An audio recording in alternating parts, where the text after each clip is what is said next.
집사님 그 영상으로 보시는 분들은 잘 하고 있나요? 아, 그 잘 영상 안 보시는 분도 있어요. 이제 안 올라오는데 그럼 어떻게 해야 되지? 네. 뭐 양육부에 한번 의논을 해봐야 되긴 할 전화를, 것 같네. 전화를 해볼게요. 계속 하려면 이렇게 해야지.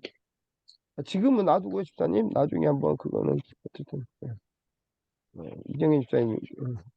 자, 오늘은 저 계시록에 대해서 한번 잠깐 할 건데요. 응? 말소리 나오네. 고마워. 네? 네. 계시록에 대해서 한번 이렇게 한번 오늘 왜 그러냐면 계시록을 굉장히 어려워하실 것 같아요. 그쵸? 어렵죠. 어떻게 해석해야 할지도 모르고 또 이렇게 목사님들 설교 들을 때도 근데 여러분 그 저희 담임 목사님이 이렇게 계시록 가끔 이렇게 하실 때인데 굉장히 쉽게 하시거든요. 그래서 한번 그 계시록을 조금 음, 해볼 좀 하는 못해 이게 거의 뭐 100이라면 한 오늘 다루는 게 한 1 정도 라고 볼 수 있는데 그냥 이제 중요한 부분들을 어떻게 읽어야 될 것인가에 대해서 한번 조금 한번 얘기를 해볼게요. 자, 우선적으로 여러분 제가 처음 시작했을 때 성경은 누구를 얘기했냐 할 때 예수 그리스도의 이야기라고 말씀드리셨죠. 드렸죠. 그러니까 요한계시록도 마찬가지입니다. 누구에 대한 얘기냐? 예수 그리스도에 대한 얘기다. 이거를 항상 가지고 계셔야 돼요. 그래서 이제 나중에 계시록을 마지막에 읽으실 텐데 예수 그리스도의 얘기다. 이걸 머릿속에 뚝 놓고 읽으셔야 되고요. 그래서 예수 그리스도로 말미암아 이제 우리가 교회 우리 지금 공동체 교회뿐만 아니라 우리 개인이 교회거든요. 그래서 우리 교회들이 이 땅에서 겪어내야 할 일들을 그, 그려놓은 책이고 그려놓은 성경이고 또 그 우리 교회들이 우리가 그 일들을 잘 견뎌내고 이겨낼 수 있도록 힘과 용기를 어, 주는 그런 성경이다. 그러니까 우리에게 우리 신앙생활이란 그러니까 잘못된 거죠.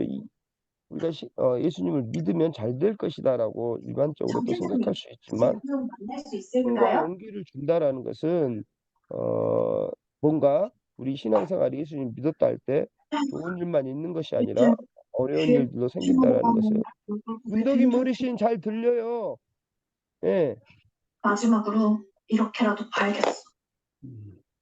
그래서 그 보시면 그런 내용이 있는데 자 이제 요한계시록 읽으실 때 중요한 이제 팁 하나를 드린다면 그 저와 여러분이 요한계시록을 읽으실 때 다시 말해서 접근하실 때 그 뭐라 그럴까 이게 무슨 뜻이 있을까 이렇게 어떤 수수께끼를 푸른다라는 식으로 그 접근하면 절대 그 요한계시록은 안 돼요. 그러면 이상하게 가요. 음, 예를 들어서 이런 거예요. 요한계시록을 보면 열 뿔에 대해서 나와요. 그죠? 그 다음에 뭐 곰의 발에 대해서 나오고 또 바다에서 나오는 짐승 이런 거 무엇인가? 그러니까 이렇게 보시면 요한계시록 왜 어렵게 하냐면 그것이 어떤 것을 뜻하는 것인가? 그게 그러니까 그것들이 어떤 우리 지금 현실에 나타나는 어떤 현상들, 실제로 일어난 사건들 이런 어떤 그런 수수께끼식으로 이렇게 생각하고 풀려고 하기 때문에 조금 어렵다고 느껴지는 것인데 그렇게 접근하지 마시고 요한계시록 읽으실 때 먼저 그림을 먼저 그리는 거예요. 그 그림이 뭐냐? 복음이라는 거예요. 그러니까 복음이라는 건 뭐예요? 예수 그리스도께서 우리에게 구원을 주시고 우리를 어떻게 구원한 우리를 어떻게 이끌어 가시는가 그 먼저 그림을 그려놓고 그 다음에 그 숲을 이루고 있는 나무, 풀, 벌레, 열매들을 차근차근 풀어 나가야만 우리가 바로 좀 볼 수 있거든요. 그러니까 요한계시록이 그런 어떤 수수께끼처럼 어려운 책이 아니라는 것을 성경 자체에서 얘기해주고 있습니다. 자, 성경책을 잠깐 한번 빼보시겠어요? 자, 계시록 1장 3절 보시면 이 애언의 말씀을 한번 보세요. 계시록 1장 3절에 뭐라고 나와 있냐면 계시록 딱 열면서 3절에 이 애언의 말씀을 읽는 자와 듣는 자와 그 가운데 기록한 것을 지키는 자는 복이 있나니 때가 가까움이라. 그렇죠? 그러니까 분명히 읽고 듣고 기록한 것을 어떻게 하라고 해요? 지키라는 거예요. 그렇죠?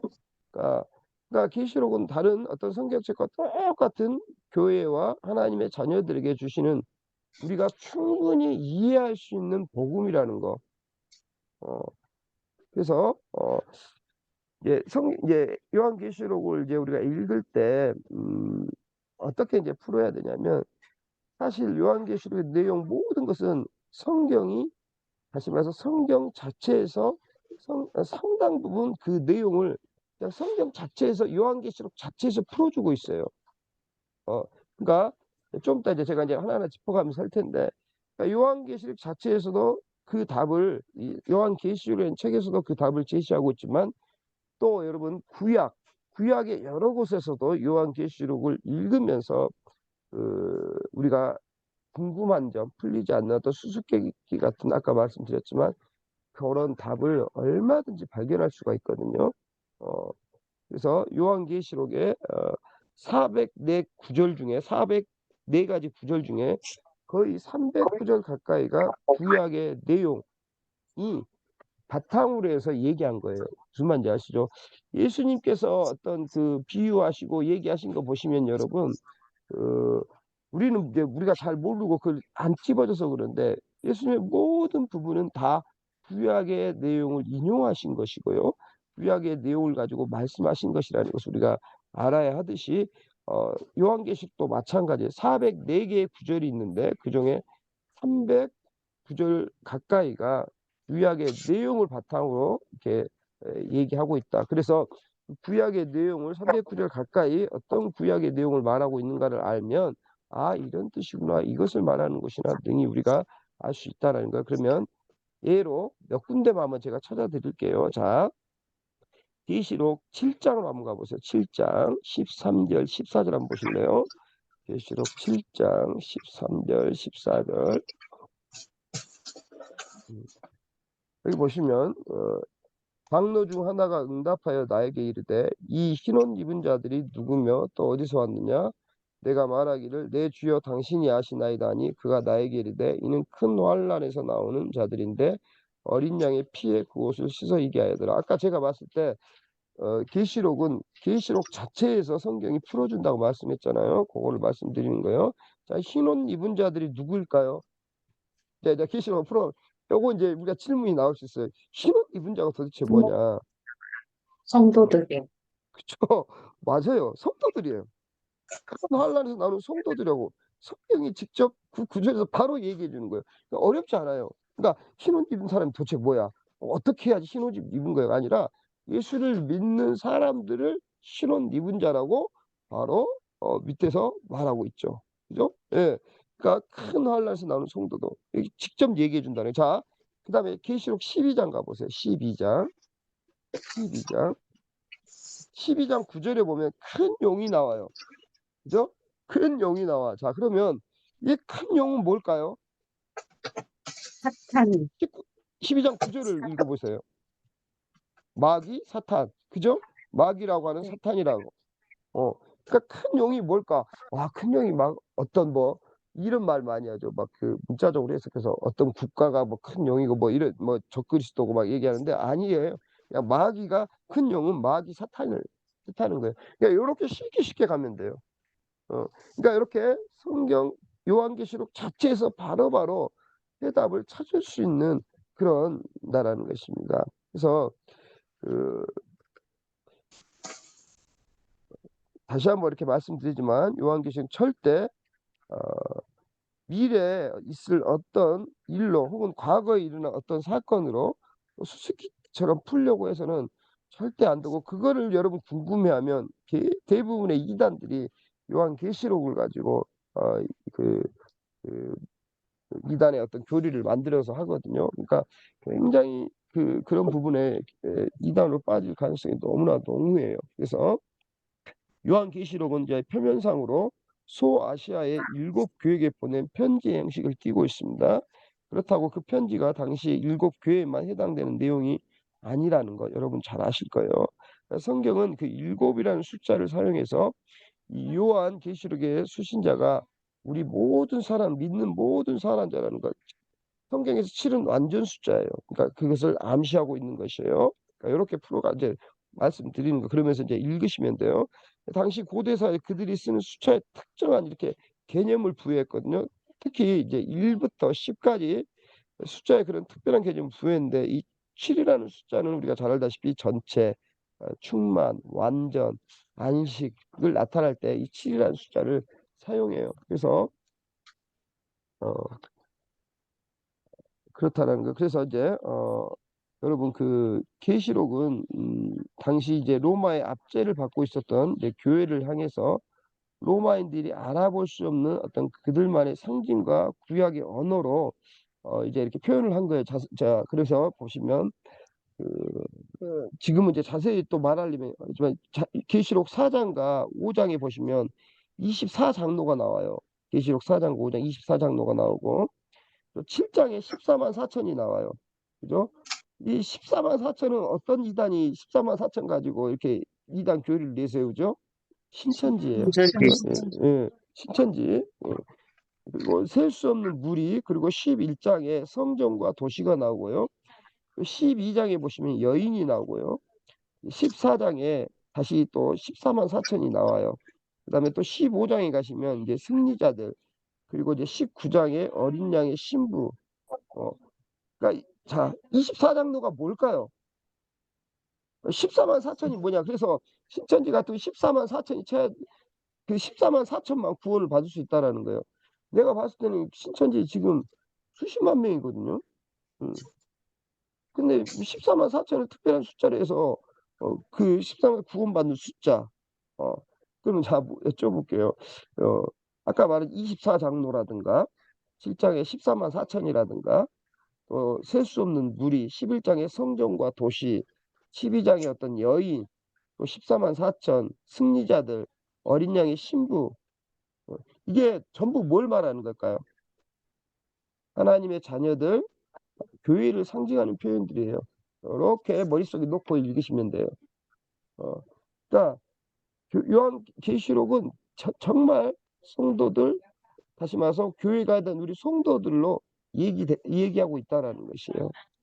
그래서 그거 알고 계시록을 좀 읽고요. 쭉 넘어가서 그래서 이제 신학에는 여러분 이제 신학을 조금 말씀드리자면 요한계시록을 이제 바라보는 여러 가지 다른 관점들이 있습니다. 이제 이거 중요해요. 요한계시록의 어떤 재앙의 사건들은 AD 70년에 그 에루살렘 성전 파괴와 또 그 이전의 사건들이라고 바라보는 그 과거주의 해석이 있어요. 무슨 말인지 아시죠? 그러니까 요한계시록 어떤 재앙과 사건들이 많이 나오잖아요. 이 사건들과 재앙들을 AD 70년 에루살렘 성전 파괴와 그 이전의 사건들이라고 바라보고 그런 어떤 이걸 어떤 해석을 하는 것을 어떤 해석이나 과거주의 해석이라고 해요. 이렇게 해석하는 사람들이 신학자들의 무리가 있고요. 또 반대로 요한계시록의 재앙의 사건들을 어떻게 보냐? 아직 닥치지 않았지만 미래에 일어나게 될 일들로 보는 미래주의적 해석자들이 있어요. 그러니까 과거주의 해석과 미래주의 해석. 그 다음에 그래서 여러분 세대주의자들이라고 들어보셨어요? 세대주의자들. 그래서 이제 여러분 알다시피 여러분 그 인터콥 들어보셨죠? 인터콥을 세대주의적 해석이라고 그래요. 그래서 이제 인터콥이 세대주의적 해석이라고 하는데 이 세대주의적 해석자들이 어떻게 해석하냐? 앞으로 모든 일들이 여기서 예를 들어서 666 짐승의 표 이런 얘기들이 나오는데 이 사건이 실제로 일어날 것이다. 미래에. 그래서 이걸 그렇게 해석하는 사람 세대주의적 해석가들이라고 하는데 그 대표적인 그 단체가 인터콥인데 인터콥은 어떻게 말하냐면 그래서 여러분 그 뭐죠? 코로나 때 백신 맞으면 우리의 영혼이 다 조종당한다. 그 얘기를 어디서 했냐? 그 세대주의자들이랑 하기도 하고 음모론을 이제 말하는 사람들이 하는 얘기인데 그 음모론의 중심에는 프리메이슨이나 일루미나티라는 그런 비밀 결사 조직이 있어요. 그러니까 그 카톨릭으로부터 시작된 그런 비밀 결사 조직 얘기하면서 이게 이제 코로나를 그 일루미나티나 프리메이슨 비밀 조직들이 퍼뜨려서 백신을 맞게 해가지고 우리 인간의 영혼을 지배하고, 그래서 그것을 통해서 우리 모든 것들이 관리가 되고 우리 모든 것들이 지배를 받고 그렇게 된다. 이거를 그러니까 이런 계시록에 나오는 사건들을 실질적으로 일어난 사건이라 해석하면서 그 해석가들을 바로 음모론 주의자들이라고 말하기도 하고 세대주의자들이라고 말하는 거예요. 그러니까 미래에 어떤 이 계시록의 사건들이 다 일어날 것이다. 그래서 이런 세대주의자 해석이 굉장히 문제가 많이 있습니다. 여러분 요거 똑바로 알고 계셔야 돼요. 그리고 이제 또 다른 관점은 뭐냐면 이게 제일 중요한데, 요한계시록의 어떤 재앙의 내용을 상징으로 해석해요. 상징으로 해석해서 역사 속에 전체 우리 교회에 우리 믿는 자들에게 적용시켜 주는 상징주의적 해석이 있습니다. 그러면 저와 여러분, 우리가 건전한 어떤 교단들 개혁주의 신앙에서 어떤 해석을 따르느냐? 자, 어떤 해석을 따르실 것 같아요? 상징. 과거주의적 해석, 미래주의적 해석, 그러니까 세대주의자적 해석, 아니면 상징적 해석. 상징적. 상징적 해석. 우리 상징주의 해석을 따르고 있어요. 근데 이제 좀 이따 얘기를 해드려요. 이 상징주의 해석도, 이 상징주의란 그 단어 자체가 굉장히 좋은 의미는 아니에요. 이제 그걸 설명을 해드릴게, 조금 구분지어서 설명을 해드릴 텐데, 그러면 이제 이 요한계시록은 언제, 아까같이 그 과거주의 해석자들이 왜 그 과거에 일어난 사건들이라 보았느냐, 계시록이 언제 기록됐느냐, 거기에 이제 조금 관점이 다르기 때문에 그런 해석을 과거주의 해석자들이 그렇게 해석을 하거든요. 그러니까 과거주의 해석을 하는 분들은 아까도 말했지만 고맙습니다. 이 성전이 파괴된 AD 70년 이전에 기록됐다고 주장을 해요. 그러니까 요한계시록 기록된 모든 환란의 내용은 네로 시대 핍박을 당했던 이스라엘과 AD 70년의 성전 파괴를 비롯해서 이스라엘의 멸망하는 이야기를 기록해 놓은 것이다. 그래서 요한계시록이 기록된 시기는 기독교인들이 아주 심하게 핍박한 네로 황제가 죽기 이전이라고 주장을 해서, 네로가 언제 죽었냐? AD 68년에 죽었으니까 그 전에 기록된 것이라고 주장을 하는 것입니다. 만약에 이런 주장을 우리가 따른다면, 그러면 그 이후에 태어난 우리에게는 이 요한계시록이 어떤 책이 될까요? 아무 상관이 없는 성경이 되는 거예요. 그렇잖아요. 과거에만 해당이 되는 거니까. 그러니까 우리가 태어나기 전에 이미 일어난 일만을 기록해 놓은 것이라면 우리가 이 계시록을 볼 필요가 없다는 것이죠. 그러면 그게 맞을까요? 우리가 상관이 없는 성경일까요? 어느 책은 우리가 상관이 있고, 성경 66권 중에 어느 책은 우리가 상관이 없냐? 말도 안 되겠죠. 그죠? 그러면 우리는 그 저작 시기를 언제로 보느냐? 우리 어떤 그 상징주의 해석으로 보자면, 계시록 2장 한번 13절 보시면, 그 계시록 2장 13절에서 그 저작 시기를 우리가 추론하거든요. 이 계시록 2장 13절에 내가 어디에 사는지를 내가 아노니 거기는 사탄의 권좌가 있는 데라, 내가 내 이름을 굳게 잡아서 내 충성된 증인 안디바가 너희 가운데 곧 사탄이 사는 곳에서 죽임을 당할 때도 나를 믿는 믿음을 저버리지 아니하였도다. 그러니까 이 구절이 우리가 이제 추론할 수 있는데, 이 구절을 잘 보시면 이 계시록이 기록된 시기에 핍박이 있었던 시기였다는 걸 알 수 있고요. 그다음에 사단의 권좌라는 말이 나오죠. 사단의 거하는 곳, 권좌라는 말이 나오고요. 그래서 이 단어로 미루어 봐서 신성 숭배가 있었던 시기였다는 것을 우리가 알 수 있습니다. 신성 숭배. 그러니까 우상 숭배 정도가 아니라 신성 숭배는 뭐예요? 살아있는 황제를 신으로 여기는 그것을 말하는 거거든요. 그러니까 상징주의 해석을 따르는 우리들은 이 요한계시록의 저작 시기를 기독교인들을 핍박하고 자신을 신격화했던 로마 황제 도미티안 황제 때 기록되었다. 그러니까 AD 그때가 언제였냐? 95년으로 봅니다. 도미티안 황제가 자기를 신 혹은 주님으로 부르게 했거든요. 네로가 정말 핍박을 했지만 자기를 신격화하지는 않았어요. 근데 이 도미티안 황제가 자기를 주님이라고 부르고 신격화했었거든요. 그래서 그 저작 시기를 AD 95년에 기록했다라는 것을 보는 것이 우리가 조금 정확하다라는 것을 알 수 있습니다. 그래서 이제 그 말이 나온 김에 좀 미래주의에 대해서 좀 간단하게 더 설명을 해드리자면, 그 미래주의, 다시 말해서 아까 미래주의 해석은 세대주의자들이에요. 이 사람들이 그 어떤 걸, 우리 여러분 전천년설, 후천년설 들어보셨죠? 이 사람들이 전천년설을 주장하는 사람들이에요. 그러니까 한국 교회가 어떤 그 가장 많은 영향을 받은 그런 관점이라고 할 수 있어요. 이 미래주의적 관점으로 해석하는 사람들은 계시록 2장과 3장의 7교회 이야기는 교회 시대를 가리키고, 그다음에 4장부터 나오는 것은 모두 7년 대환란 기간 동안의 일을 기록한 것이라고 이렇게 주장해요. 그래서 이 사람들의 주장에 의하면 여러분 이런 얘기 많이 들어보셨을 거예요. 7년 대환란은 교회 휴거 이후에 일어나는 일이니까 계시록 4장 이후부터는 우리가 아무 상관이 없는 것이라는 거예요. 그러니까 요한계시록에 기록되어 있는 이 땅에서 그 환란은 여러분 이스라엘과 관계 있는 것이지 우리 교회와는 아무 상관없다는 것이죠. 그러니까 이 사람들은 성격을 어떤 문자적으로만 해석을 하기 때문에 사무엘서에서요 하나님의 언약, 다윗의 언약, 그러니까 이런 것들이 이 땅에서 민족적 이스라엘에 이루어져야 한다고 했어요. 그래서 여러분 2040 창이라고 들어보셨어요? 예. 그러니까 이 사람들은 주장하는 게 뭐냐면 하나님의 나라가 이스라엘에게 복음이 들어갈 때 마지막이 온다, 뭐 그런 주장.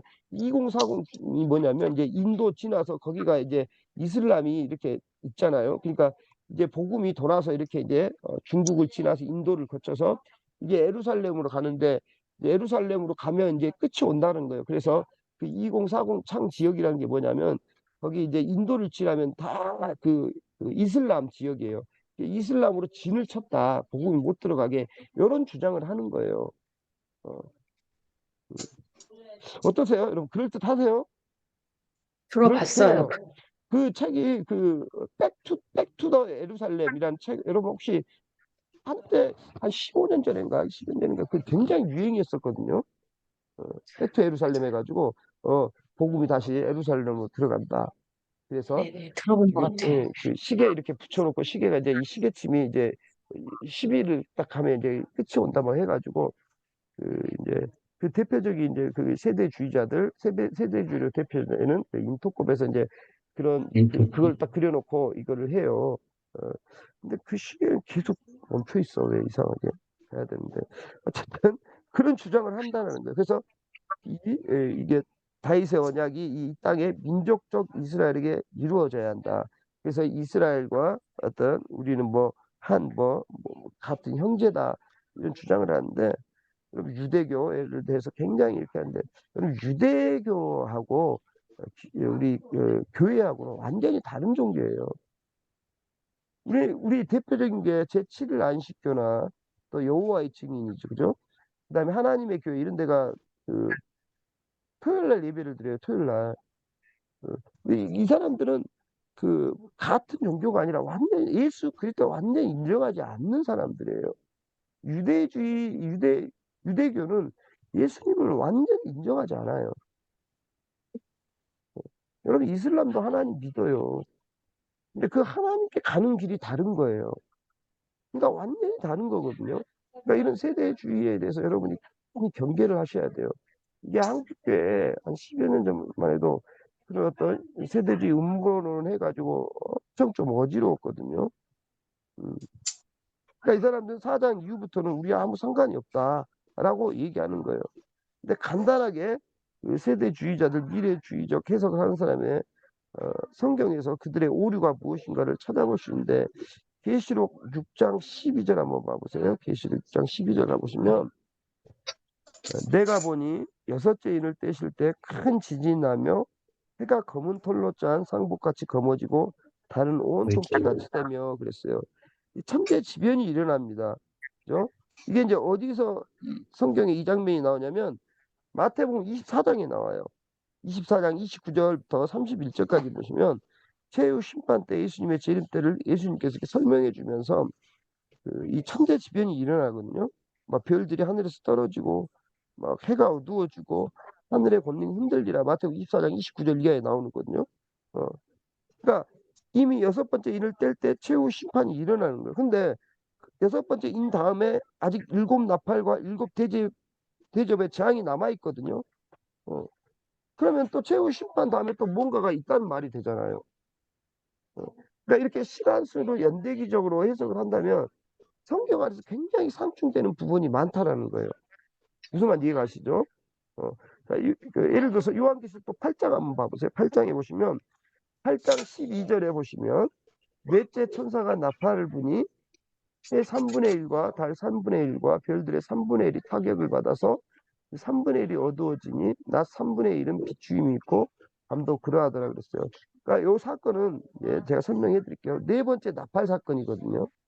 근데 이 네 번째 나팔은 6번째 인의 사건 훨씬 뒤의 일이에요.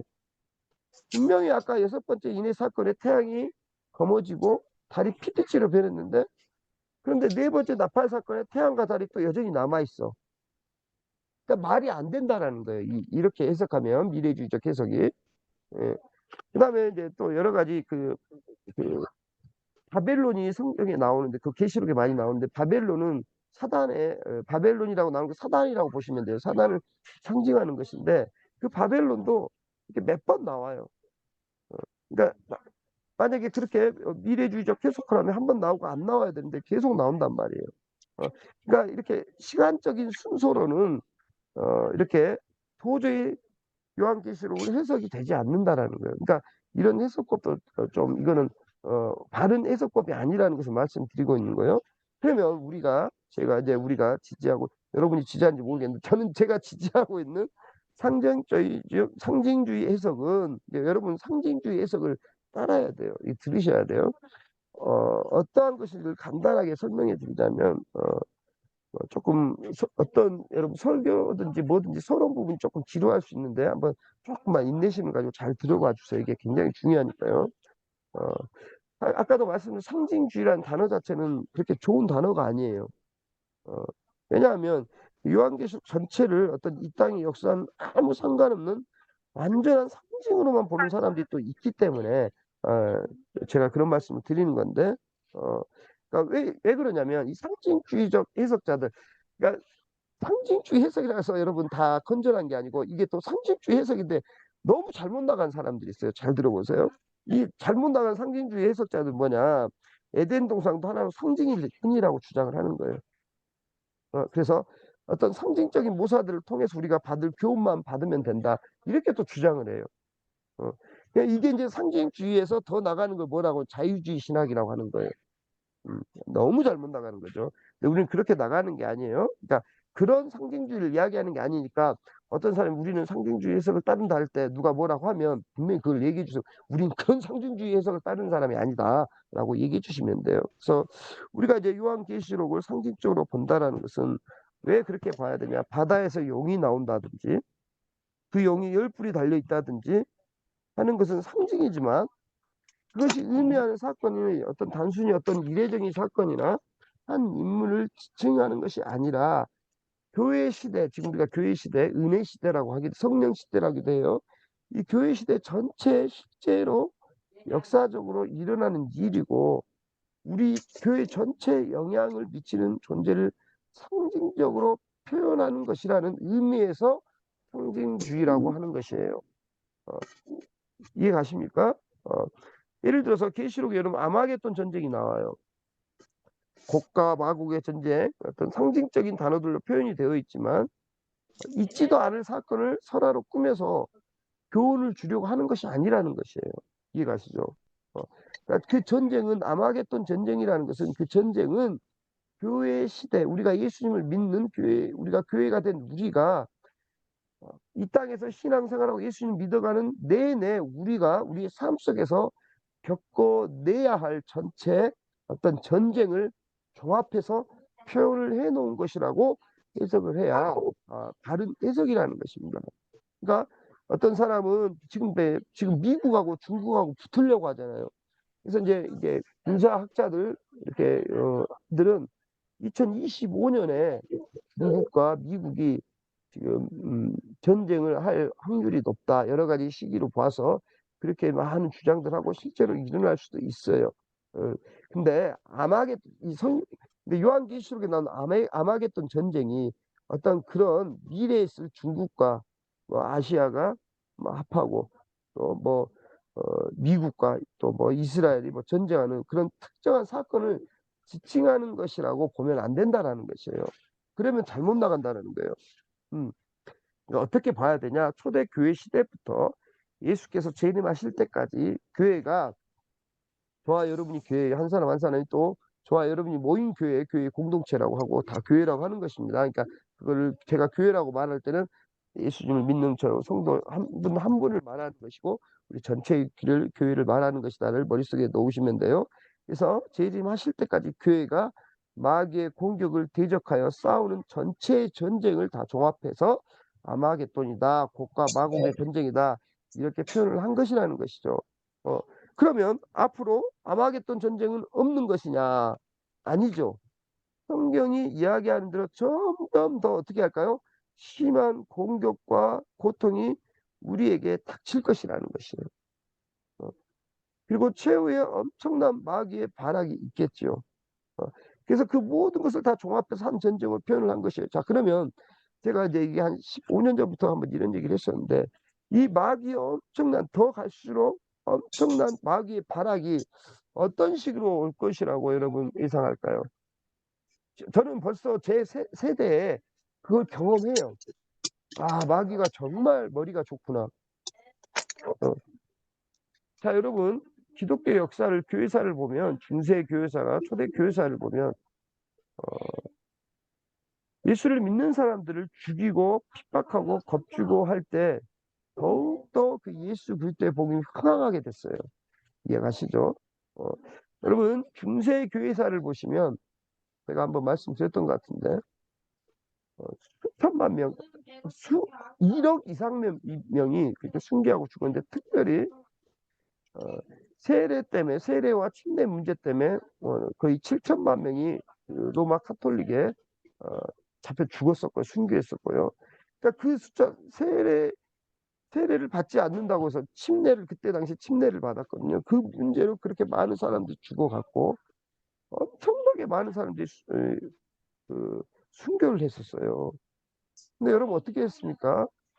그렇게 더 핍박하고 죽일수록 더욱더 예수 그리스도의 복음이 믿는 자들이 더 많아졌고 복음이 더 흥황하게 부흥되는 역사가 나타났어요. 그렇죠? 여러분 우리가 북한에 예수를 믿는 사람이 있을까요? 없을까요? 있어요. 많아요.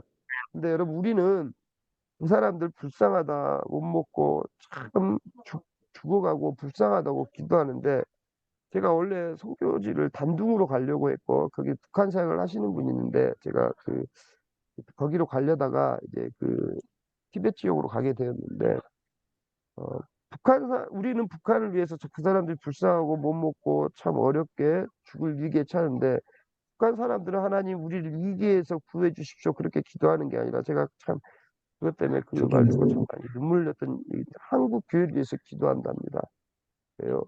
한국이 너무나 잘 먹고 잘 살아서 변질되는 저들을 불쌍히 여겨달라고 한국 교회를 위해서 기도한다고 해요.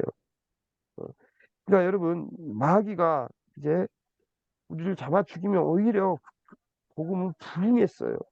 부흥했어요. 근데 이제 전략을 바꾼 지가 여러분 한참이에요. 모든 사회 시스템과 모든 것들이 먹고 살만하게 해주고 우리가 먹고 살만하니까 굳이 예수님을 붙잡아지 않아도 되고 그리고 보십시오. 이제 갈수록 더 심해질 거예요. 모든 사회 시스템이 우리가 시간을 빼서 하나님 앞에 예배드리러 나오고 하나님 앞에 봉사하고 헌신할 수 있는 시간들이 되던가요? 안 돼요. 여러분들은 그나마 우리 어른들은 기존 저와 여러분들은 그래도 믿음이 있기도 하지만 제가 청년부를 맡아보니까 정말 힘들어요. 이 아이들은 딱 자기가 주일날 정한 그 외에 시간에는 뭔가를 요구하게 되면 이건 정말 우리의 삶을 몰라준다라고 말할 정도로 지금 세상은 그렇게 급박하게 변하고 있고 마귀가 그런 전략을 쓰고 있다는 것이에요. 음. 그러니까 여러분 이제 중요한 것은 우리가 지금 듣고 있는 복음도 마찬가지예요. 여러분 지금 유튜브를 통해서 여러분이 엄청난 설교들을 듣고 있는데 정말 제가 이렇게 들어보면 위험성이 많은 것들이 너무나 많아요. 정말 좋아요. 듣기 좋아요. 요한 1서 여러분 2장 18절에 보시면 요한 1서도 이 요한이 쓴 건데 아이들아 지금은 마지막 때라 그러면서요. 저 그리스도가 오리라 하는 말을 너희가 들은 것과 같이 지금도 많은 저 그리스도가 일어났으니 그러므로 우리가 마지막 때인 줄 아노라 그랬어요. 그러니까 이미 요한은 그 시대에 저 그리스도가 요한의 시대 2000년 전에 거짓 선지자가 많이 있었다 말하는 거예요. 그죠? 그리고 지금까지 있어왔고 앞으로도 더욱 거세게 반항을 하는 저 그리스도가 나올 것이라는 거예요. 어. 그러니까 그때 있었던 저 그리스도 여러분 지금 막 우리가 그 TV를 보면 막 별 이상한 범죄들이 일어나고 아 진짜 말세다 하는데 세기마다 정말 여러분 우리 시대만 이런 일들이 일어났던 게 아니고 이상 기후가 일어났던 게 아니고 세기마다 이렇게 종말론이 극심하게 이렇게 막 그 이상한 종말론 주자들이 나왔고 왜 막 이상한 자연 현상들이 일어났고 했었어요. 그러니까 이제 우리가 이렇게 요한계시록 읽을 때 반복적이고 종합적인 개념을 가지고 읽어야 한다는 거예요. 그러니까 그 전에도 그랬고 계속 지금도 그렇고 이 적그리스도가 계속해서 나오고 사단이 계속해서 우리를 공격하게 된다는 거예요. 그러니까 교회 시도를 통해서 우리가 교회가 겪어내야 할 일들과 하나님이 그들을 어떻게 보호하시며 우리 교회는 어떻게 안전하게 그 승리의 나팔을 불고 어린 양의 혼인잔치에 참여하게 되는지를 보여주는 그 위로와 격려의 복음이 적혀 있는 것이 바로 요한계시록이다. 무서운 책이 아니에요. 그래서 그것을 당시 그들을 핍박하던 로마를 빗대서 바벨론을 표기하면서 당시의 정황과 사건과 신화 등을 동원해서 구약 성경의 언어를 사용해서 이야기식으로 친절하게 설명해 놓은 것이 요한계시록이다. 이렇게 보시면 됩니다. 그러므로 우리는 요한계시록 읽으면서 뭘 발견하면 돼요? 예수 그리스도를 발견하면 되는 것입니다. 앞으로 계시록 읽으면서 그 예수 그리스도 더 명확하게 발견하는 것이고 승리자의 왕노릇하는 우리의 신분을 확인하게 된다는 것입니다. 예, 보시고 자 우리 계시록 그 11장 13절 한번 보십시오. 그러니까 보시면 계시록에 보면 여러분 인해재앙, 나팔재앙, 대접재앙 그래서 그것을 통해서 믿지 않는 자를 심판하는 모습들이 또 그려지잖아요. 그래서 그 장면들을 우리가 보고 이런 일들이 일어날 것이다가 아니라 우리 믿는 자들에게 어떤 경고와 책망과 회개의 공고를 하신다고 받아들이시면 돼요. 너희들이 구원 받는 자로서 그렇게 살아서 되겠느냐? 너희가 차든지 덮든지 하라. 내가 문 밖에서 이렇게 두드린다. 문을 열어라. 그러니까 요한계시록은 이렇게 우리를 책망하시고 회개를 공고하시는 거예요. 그러니까 지금 우리에게 닥치는 그런 어떤 자연 재해라든가 기근, 전쟁 같은 그 예비적인 심판을 보면서 우리가 하나님의 교회들에게 있는 최종적인 심판이 얼마나 두려울 것인가를 다시 한번 우리가 깊이 되뇌이는 거예요. 생각하는 거예요. 우리 삶을 돌아보면 되는 거예요. 그리고 뭐 엄청난 지진이 일어났다거나 해일을 보면서 하나님께서 붙들고 계신 저 자연의 법칙이 조금만 어긋나도 저렇게 큰 재앙이 닥치는데 오늘날 하나님께서 붙들고 계신 이 우주의 질서와 자연의 법칙을 놓아버리시면 이 지구가 순식간에 어떻게 끝날 것인가를 우리가 보면 되는 거예요. 볼 수 있어야 된다는 거예요. 그런 일들을 통해서. 그래서 요한계시록은 이렇게 지금 우리에게 일어난 어떤 전쟁과 기근과 자연재해 이유까지도 친절하게 설명을 하고 있으면서 그것을 보면서 우리가 무엇을 배워야 하는지 가르쳐주는 성경이라는 것이에요. 그러니까 우리 성도들은 그런 재앙을 보면서 아직 하나님의 은혜의 때로구나라는 것을 알고 감사드리고 하나님께 발길을 돌리는 것이에요. 그러니까 그것을 통해서 끊임없이 하나님께서 우리를 회개케 하시고 돌아서게 하시는 것이에요. 이해가십니까? 그러니까 저와 여러분이 살아가면서 일어나는 많은 아픔들과 어려움들이 왜 일어날 것인가? 일어나는 것인가? 하나님은 아직까지도 우리에게 무언가를 깨닫게 해주시기 위함이라는 거예요. 미워해서 저주해서가 아니라는 거예요. 우리를 여전히 사랑하심이라는 거예요. 그러니까 계시록을 보면서도 우리가 그것들을 발견하면 된다라는 것이에요. 그러면 이제 한번 6번째 나팔을 불었을 때 일을 한번 이거 한번 제가 한번 보고 넘어가 볼 텐데 계시록 11장 아까 13절 한번 보십시오. 그때 큰 지진이 나서 성 10분의 1이 무너지고 지진에 죽은 사람이 7천이라. 그 남은 자들이 두려워하여 영광을 하늘의 하나님께 돌리더라. 그죠? 자, 여기 큰 지진이 났어요. 성 10분의 1이 다 무너졌대요. 건물이 다 무너졌다라는 거예요. 지진이 났는데 한 번에 7천이 죽었어요. 그러면 무섭구나. 이런 일들이 우리에게 일어나는구나. 두려워 떠나는 게 아니라 뭐예요? 그 남은 자들이 두려워하여 영광을 하늘의 하나님께 돌리더라. 이렇게 기록되어 있다는 거예요. 그러니까 여러분 세계 2차 대전이 일어났을 때 쌍둥이 빌딩이 폭파되었을 때 동서남아시아에 대재앙이 지진 후 대재앙이 일어났을 때 하나님의 자녀들은 뭐예요? 나랑 상관없는 일이구나 그냥 지나가는 것이 아니라 내가 세상을 향해서 열심히 달려가던 그 길을 멈추고 다시 한번 나와 하나님과의 관계를 생각하고 나의 인생에 대해서 생각을 하게 되고 하나님께 돌아오는 계기로 허락하신 것이란 말이에요. 계기가 되어야 된다는 거예요. 근데 그것을 보고도 이것들을 우리가 깨닫지 못하고 그 요한계시록에 기록된 수많은 그 지진과 자연재해들을 보면서 우리가 그것을 깨닫지 못한다면 그걸 깨달으라고 계시록을 허락해 주시네. 깨닫지 못한다면 우리 마음이 양심에 파임 가진 사람이라는 것이죠. 자, 그 우리는 그런 재해를 보고 깨닫고 돌아가면 되는 거예요. 근데 세상은 어떻습니까? 요한계시록 그 세상은 어떻게 되는가가 성경에 또 요한계시록에서 기록하고 있거든요. 계시록 9장 한번 가보세요. 9장에 보시면 9장 20절 21절 보면 똑같이 6번째 나팔로 살아남은 자들이에요. 근데 20절 21절에 이 재앙에 죽지 않았어요.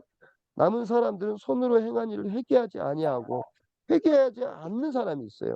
오히려 여러 귀신과 또는 보거나 듣거나 다니거나 하지 못하는 금은 동과 목석의 우상에 절하고 또 그 살인과 복술과 음행과 도둑질을 회개하지 아니하더라 그랬어요.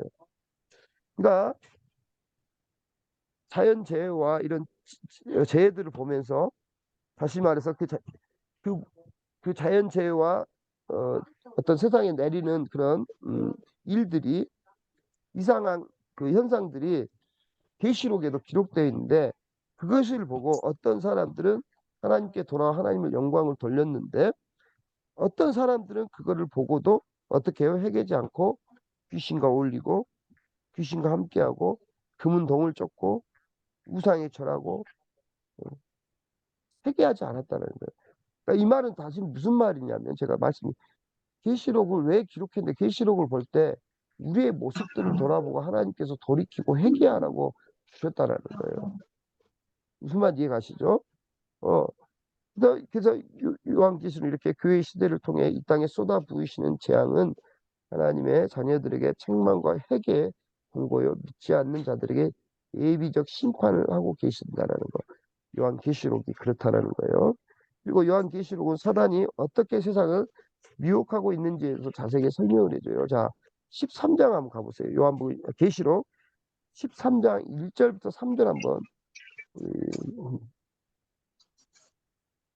이내가 한번 읽어줘 볼래? 13장 1절부터 3절까지. 계시록 13장 1절부터 3절까지. 이내 마이크 켜고 한번 읽어줘 봐. 내가 보니 바다에서 한 짐승이 나오는데 뿔이 10이요 머리가 7이라. 그 뿔에는 10 왕관이 있고 그 머리들에는 순간 모독하는 이름들이 있더라. 내가 본 짐승은 표범과 비슷하고 그 발은 곰의 밝았고 그 입은 사자의 입 같은데 용이 자기의 능력과 보좌와 큰 권세를 그에게 주었더라. 그의 머리 하나가 상하여 죽게 된 것 같더니 그 죽게 되었던 상처가 나음에 온 땅이 놀랍게 여겨 짐승을 따르고 예, 바다에 나온 짐승이 어떻게 머리가 상하여 죽게 된 것 같더니 그 죽게 되었던 상처가 나음에 온 땅이 놀랍게 여겨 그 짐승을 따랐대요. 바다에 나온 짐승은 죽었다가 살아난 자 같은 거예요. 죽었다가 살아난 자 같은 자. 누구를 흉내내고 있어요? 예수 그리스도를. 예수 그리스도. 가짜들이 이렇게 이적을 보여주고 하니까 모든 그 짐승으로 표현해 그 그리스도를 짐승 이단들을 짐승으로 표현하는 거예요. 그 짐승을 사람들이 따랐단 말이에요. 여러분 이해 안 되시잖아요. 신천지는 이제 대놓고 하더라고요. 근데 사람들이 엄청나게 가요. 왜 그럴까요? 막 이상한 일들이 일어나거든. 어. 그러니까 또 13장 13절 14절도 보세요. 14절에 보면 짐승 앞에서 받은 바 이적을 행함으로 땅에 거하는 자들을 미혹하여 이적을 행함으로, 그죠? 땅에 거하는 자들 미혹해 해서 땅에 거하는 자들에게 이르기를 칼에 상하였다가 살아난 짐승을 위하여. 여기도 칼을 상하였다가 다시 죽었다 살아났단 말이에요. 예수 그리스도를 흉내내는 거예요. 이단들이 적그리스도들이 이적과 기사를 가지고 죽었다가 다시 살아나는 것 같다. 그래서 자기를 섬기게 한다는 거예요. 그러니까 사단은 거짓 선지자, 거짓 교사, 거짓 교회들을 세상에서 많이 세워서 예수를 믿는 것처럼 착각하도록 꾸민다. 자, 여러분 보세요. 여기서 근데 우리가 지금 계시록 13장에 아까 봤던 죽었다가 다시 살아나는 것 같은 기사와 이적들이 신천지나 또 뭐 그런 이만이나 이 신천지가 이만이죠. 신천지나 뭐 또 뭐 여러 가지 이단들 있잖아요. 우리 그 이단들만 생각하는데 여러분 그렇지 않아요. 그러니까 교회에서도 이적이 나타나요. 그러니까 거짓 교사, 거짓 교회들을 세상에 많이 세워서 예수를 믿는 것처럼 착각을 하도록 꾸민다라는 거예요. 그래서 거짓 가르침, 기복주의 신앙, 특히 여러분 기복주의 신앙 조심하셔야 돼요. 신비주의 같은 것을 동원해서 인간의 죄성을 충족시켜 주고 이 세상만을 바라보게 만들어서 평생 예배당만 다니면서 예수를 믿지 않고 지옥 가게 만들어 버린다는 거예요. 여러분 제가 조금 여러분 충격적일 수 있지만 열처녀에 비해서 슬기로운 처녀만 잔치에 들어갔죠. 5처녀는 버림받았어요. 그쵸? 열처녀 중에 다섯이 그 천국으로 들어갔다 치면 자 프로테이저로 따지면 몇 프로예요? 100%에서 100%를 잡고 50%예요. 그쵸? 한 사람은 밭을 메고 있고 한 사람은 들림 받잖아요. 그죠? 두 사람이 있었는데 몇 프로예요? 90%예요. 그러니까 똑같이 미련한 5처녀도 신랑을 기다렸거든요. 근데 다 졸았어요. 10처녀 다 졸았어요. 근데 슬기로운 처녀는 왜 천국에 들어가냐? 기름을 준비했어요.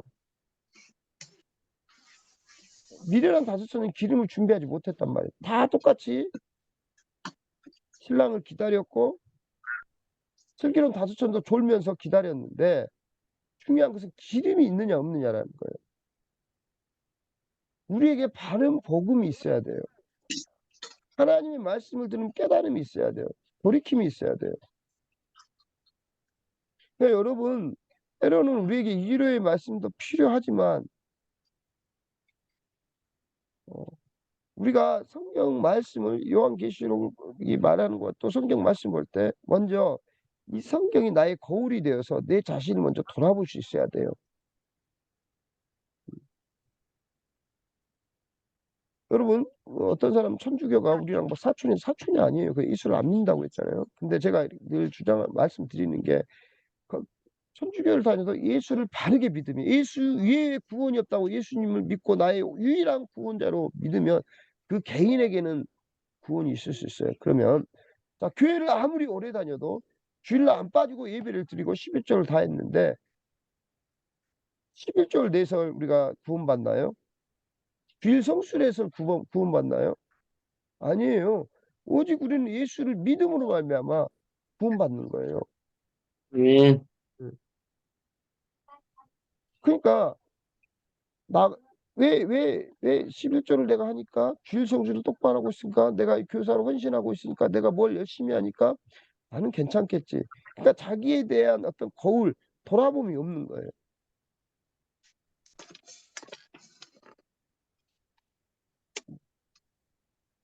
여러분 그 바울이 내가 전한 복음에 다른 복음을 전하면 저주가 있을지라 그랬잖아요. 그러면 우리가 그 생각할 때도 어떤 이단들을 생각하는 그렇지 않아요. 고린도 교회 말하는 것이 교회 안에서 거짓 선지자가 있고 다른 복음을 전하지 않고 이상한 것으로 흘러든 자가 있다는 거예요.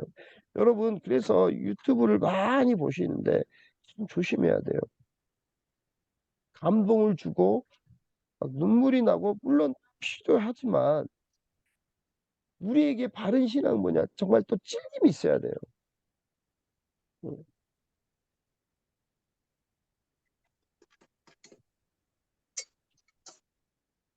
그래서 어떤 교회가 부흥하고 숫자적으로 많이 되면 야 저기가 진짠가 봐. 하나님이 함께 하시는데 어떻게 사람들이 저렇게 많이 모여들겠어? 어. 그래서 우리 참 교회에 대한 정의가 혼란스러워지게 될 수 있어요. 이 세상에서 전투하며 올곧게 가는 진짜 교회들은 점점 힘을 잃게 되는 거죠. 그러니까 이런 마귀의 전략은 그레이스 커뮤니티 처치의 존 메가더 목사님께 쓰신 그 사단은 이제 다른 방법을 선택했다는 책을 보면 너무 잘 나타나 있거든요. 아, 사단이 어떻게 하느냐? 이제 교회 잘 다녀라. 예배 나가라. 이렇게 한다라는 거예요. 다 두려.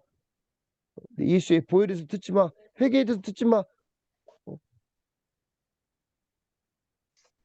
우리가 종교인으로 전락하게 만든다라는 거예요. 이것이 존 메가더 목사님 쓰신 그 책에 보면 사단은 이제 다른 방법을 선택했다는 책에 보면 너무 잘 나와 있습니다. 예. 그러나 아무리 사단이 그렇게 방해를 한다 해도 하나님의 참교회 성령이 역사하시면 절대 실패하지 않는다는 것도 여러분이 믿으시기를 바랍니다. 예. 그래서 또 12장 14절 봐보세요. 계시록 12장 14절. 이제 한 10분만 하고 끝낼게요. 계시록 12장 14절. 그 여자가 큰 독수리의 둔하개를 받아 광야 자기 곳으로 날아가 거기서 그 뱀의 낯을 피하여 한 때와 두 때와 반 때를 양육받음에 이 구절이 나와 있잖아요. 그러니까 이게 뭔 뜻이냐면 하나님께서 교회인 여자를 양육하신다라는 거예요. 그러니까 교회가 하나님께 양육을 받는다라는 것은 하나님께서 지키신다는 거겠죠. 그죠? 어떻게 지키시는가에 관한 내용이 계시록 12장 15절이에요. 15절 한번 보세요. 15절에 하나님께서 어떻게 지키시느냐.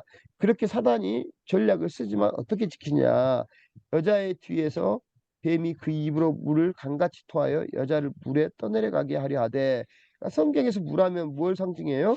생수로 상징되는 하나님의 말씀이에요. 그러니까 뱀이 뿜어내는 물이 있다는 것을 조심해야 돼요. 그죠? 뱀도 물을 뿜어낸다라는 거예요. 그러니까 이 시대는 아까도 말씀드린 말씀의 홍수 시대예요. 그러나 우리가 듣고 있는 모든 것이 참 진리는 아니라는 거예요. 특별히 여러분 기복주의 신앙에 대해서 굉장히 주의하셔야 돼요. 그 거짓 말씀에 그것이 진리인 줄 알고 세상은 떠내려가는 거예요. 근데 16절 또 12장 16절 보시면 자 땅이 여자를 도와 그 입을 벌려 용의 입에서 토한 강물을 삼키니 그랬어요. 그러니까 땅이 여자를 도와서 그 용이 품어낸 물을 삼켜버려요. 이게 무슨 뜻이냐? 하나님께서 하나님의 자녀들을 지키셔서 절대 거짓 복음에 속지 않게 하신다라는 거예요. 자, 또 17절 보십시오. 17절, 12장 17절에 용이 여자에게 분노하여 돌아가서 그 여자의 남은 자손 곧 하나님의 계명을 지키며 예수의 증거를 가진 자들과 더불어 싸우려고 바다 위에 서 있더라. 17절 보시면 성경이 하나님의 백성들을 여자의 남은 자손 곧 하나님의 계명을 지키며 예수의 증거를 가진 자들과 더불어 싸우려고 이렇게 말하잖아요. 이 말이 뭔 뜻일까요? 하나님의 교회에는 마귀가 아무리 미혹하려고 해도 하나님께서 지키셔서 그런 기복이나 신비주의로 가지 않고 하나님의 말씀을 지키면서 참 예수님을 증거하는 자들이라는 거예요. 그러니까 그들을 괴롭히기 위해서 용이 바다 머리에 서 있는 거예요. 그러니까 지금 그 마귀가 지금 저와 여러분에게 그렇게 안 보이지만 공격하고 있다라는 거예요. 그걸 보는 거예요. 요한계시록에. 그러니까 우리가 얼마나 정신을 똑바로 차려야겠어요. 그래서 여러분, 그렇게 교회를 미혹하는 세력을 히브리 사람들이 완전수 7과 성경에 7과 3이 완전수거든요. 7과 3을 써서 하나님을 나타내던 7이 3번. 그러니까 3과 7을 합쳐서 777. 이거는 777은 숫자는 뭐냐면 하나님을 뜻해요. 그죠? 7이 3번이니까 삼위일체 하나님 777. 그 7과 3은 완전 숫자예요. 하나님을 나타날 때 그래서 그거를 하나님의 숫자가 777이에요.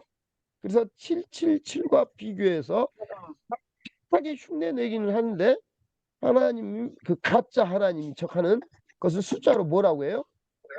666. 666이라고 하는 거예요. 그러니까 666이 어떤 바코드다 이런 것들에 여러분 그냥 귀 기울이지 마시고 666은 뭐냐?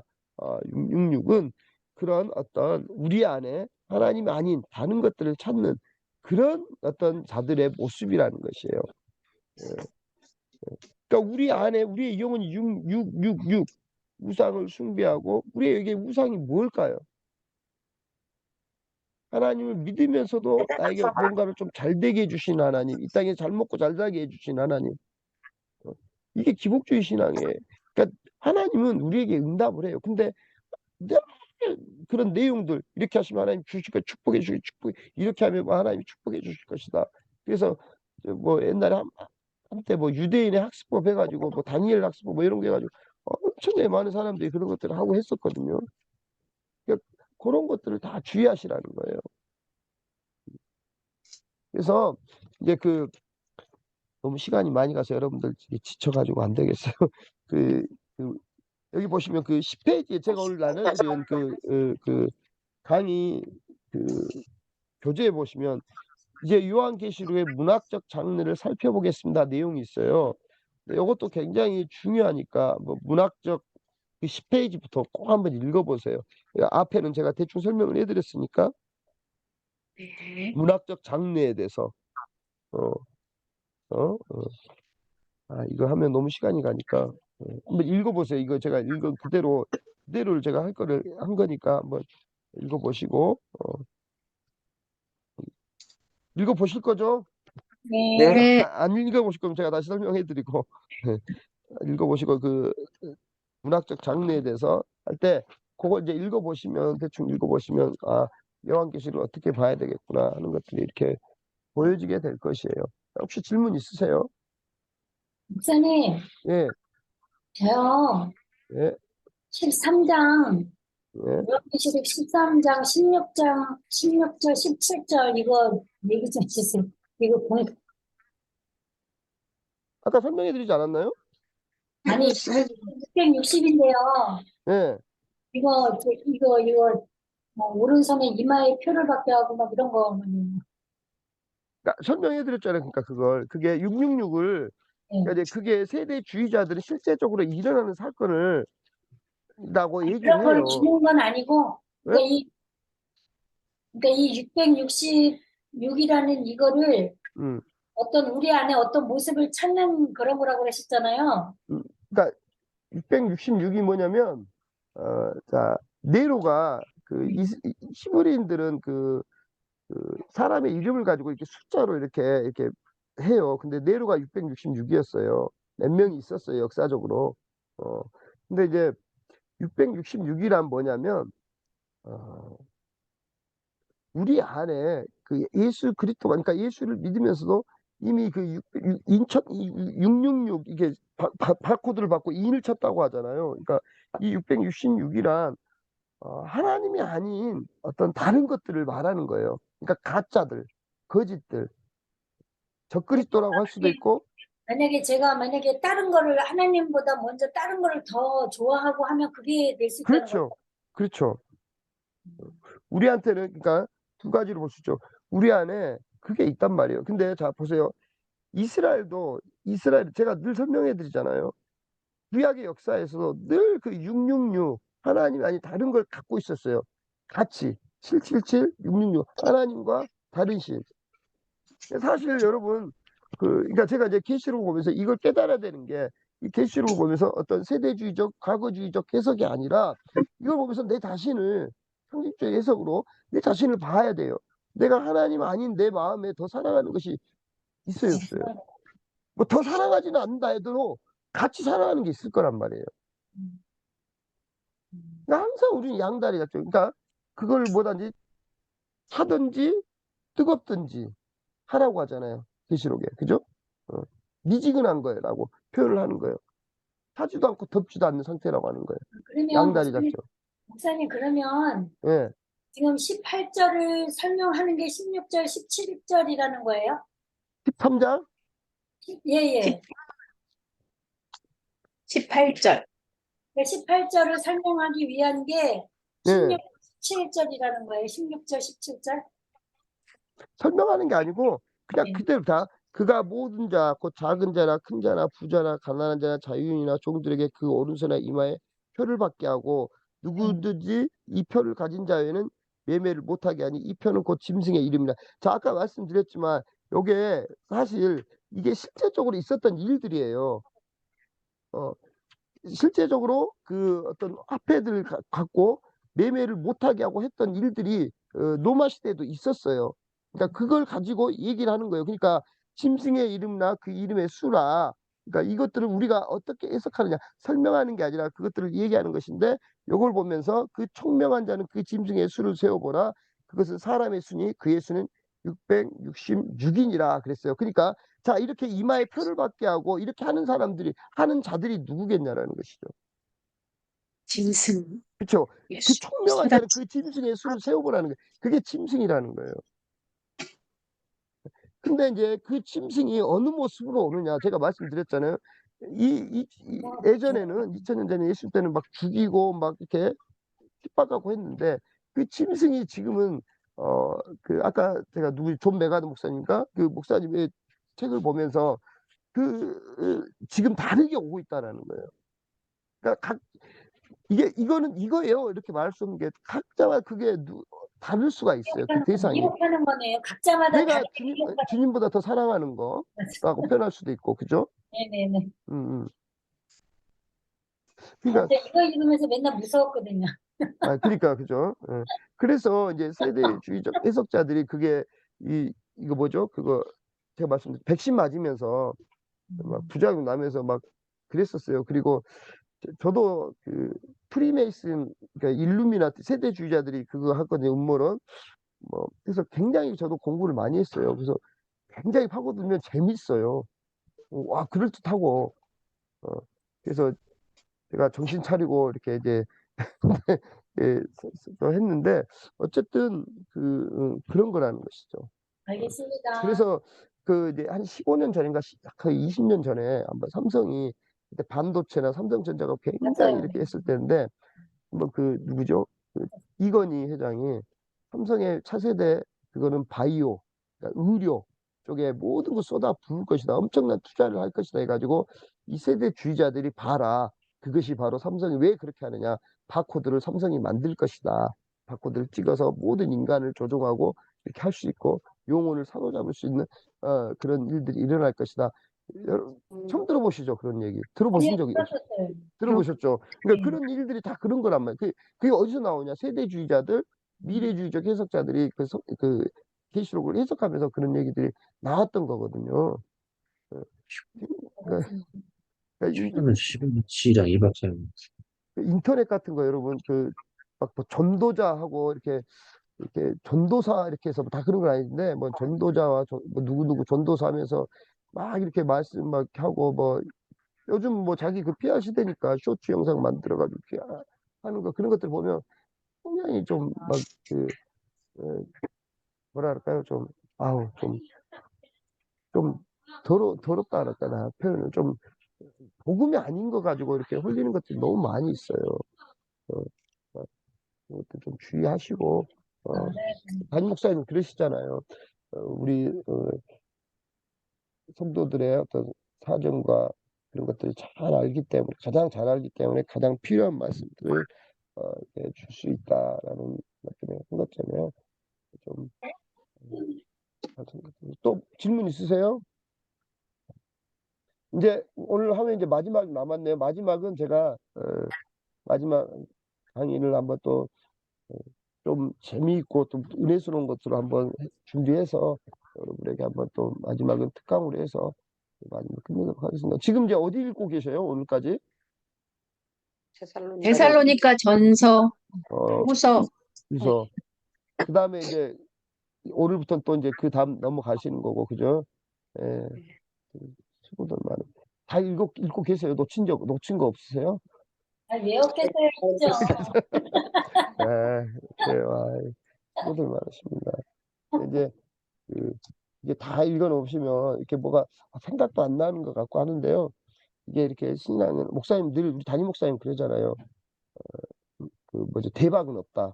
신앙은 믿음은 누적이다. 이게 누적 되면서 저도 이렇게 누적 되면서 어느 순간 내 믿음이 자라나고요. 이게 다 쌓이는 거거든요. 그렇게 그러니까 하나님은 우리를 단번에 구원하시지만 우리가 하나님의 자녀답게 만들어 가는데 그 과정이 있더라고요. 그 과정을 넘어서면 그러니까 저도 제가 그 전에 사역했던 교회에서도 너무 힘든 거야. 다른 교회는 정말 이런 게 없어. 그냥 쭉 가면 똑같은 사람 또 만나요. 희한해요. 예.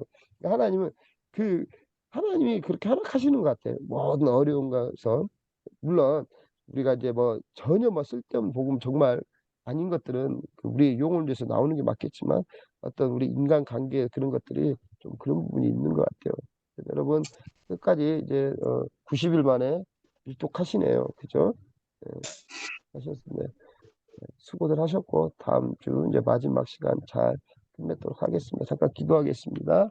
하나님 감사합니다. 우리가 또 계시록을 너무 어렵게만 보지 않게 하시고 우리가 잘 해석할 수 있도록 도와주시고 계시록의 그 모든 말씀들을 보고 항상 나를 돌아보며 하나님 앞에 순간순간마다 하나님을 잊어버리고 또 순간순간 삶 속에서 하나님께 먼저 묻지 못하고 살았던 나의 모습들을 성경을 통해 깨닫게 하시고 기억하게 하시고 늘 내가 어떤 성경을 나의 골로 삼아 내가 정말 주님 앞에 다시 한번 돌이킬 수 있는 날마다 저희 삶들이 되어줄 수 있도록 인도하시고 역사해 주시며 우리의 삶 속에서 예수 그리스도의 향기를 진하게 풍길 수 있는 우리 모든 성경 통독반 살아가는 성도님들 될 수 있도록 인도하시고 역사하여 주시옵소서.